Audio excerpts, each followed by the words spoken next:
Now that we've had an opportunity to see how the worksheet can be used in order to build financial statements, what we need to be able to do is to improve the financial statement for readability.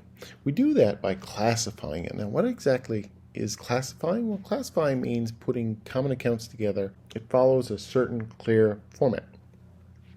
So effectively, classifying a balance sheet looks at organizing assets and liabilities into important subgroups. So all we're doing is really subgrouping it. And this provides the user with more useful information of which to be able to relate to what information is being relayed. Each of the three major categories within a balance sheet can have subsections built into it that clarify each of the relative components. Take, for example, assets, what the business owns. Assets can be divided into current assets, which by definition are assets that can be readily converted to cash within 1 year. Assets also include non-current investments.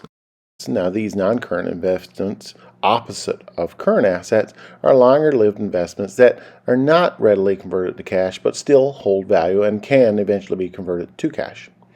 We also have property, plant, and equipment. And these are the assets that are used to generate revenue for the business, such as buildings, equipment, such as tractors in the case of heavy equipment, and these sorts of things would be considered as property, plant, and equipment.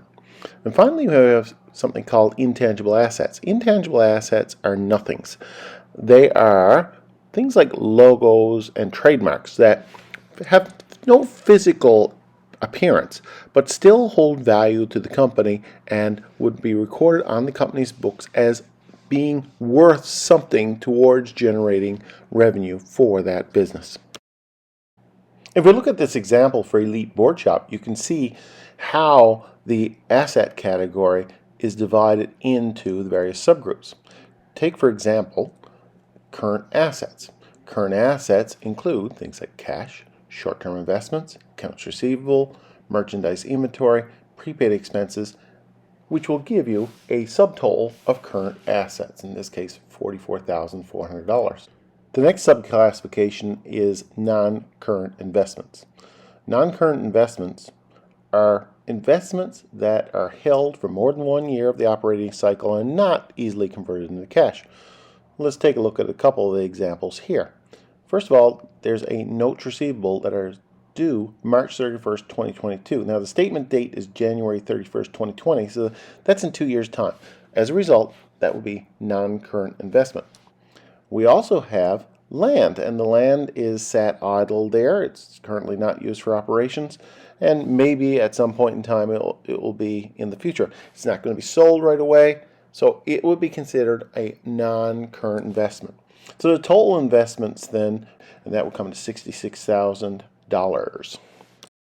The third category in this example would include things under property, plant, and equipment. And as I say, property, plant, and equipment are tangible assets used for more than one accounting period to produce and sell products and services that the business does. So it's an enabler account. This would include things like land for $73,200, buildings, and we have $170,000, which was the original price of the building. They're recorded at historic cost, less accumulated depreciation on them, and the depreciation is $45,000 for a total of $125,000. We also have store equipment, less accumulated depreciation on them for a total of $25,200. So the total property, plant, and equipment would be $223,400.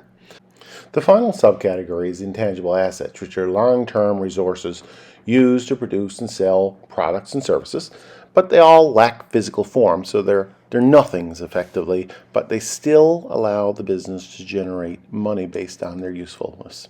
So the intangible asset in this particular case is a trademark, and the trademark is worth $10,000.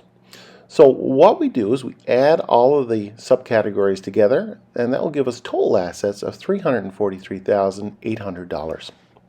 Now turning to the other side of the balance sheet, let's take a look at liabilities and the subcategories within liabilities. First, there are current liabilities, and current liabilities are obligations due to be paid or settled within 1 year of the company's operating cycle. Okay, so that means these are bills that are going to come up fairly soon. So what we need to be able to do is to look at our liabilities, our current liabilities, and say, have we got enough money to cover them? So let's look at these. Accounts payable, $15,300. Wages payable, $3,200. Notes payable, $3,000. And the current portion of non-current liabilities, $7,500. This comes to total current liabilities of $29,000.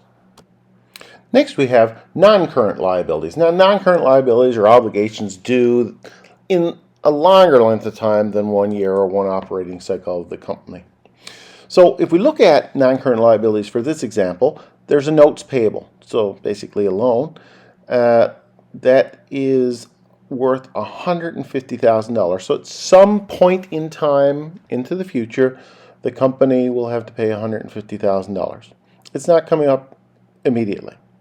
Now, so the total then of the current liabilities and the non-current liabilities would equal the total liabilities for the firm, in this case $179,000. The third and final subcategory is equity. Equity is very much what the owners own of the business. It's the owner's claim on the assets of the business. And when we look at equity, equity always includes the capital, and capital is really what the owner owns of the business. In this case, Nolan Jacobson owns $164,800 worth of the business. So the total liabilities and equity of the business is $343,800. So really, someone else owns $179,000 worth of the business, and the owner, Nolan, owns $164,800 of the business. You will notice that the total liabilities and equity is $343,800, and the total assets of the business $343,800, both in balance.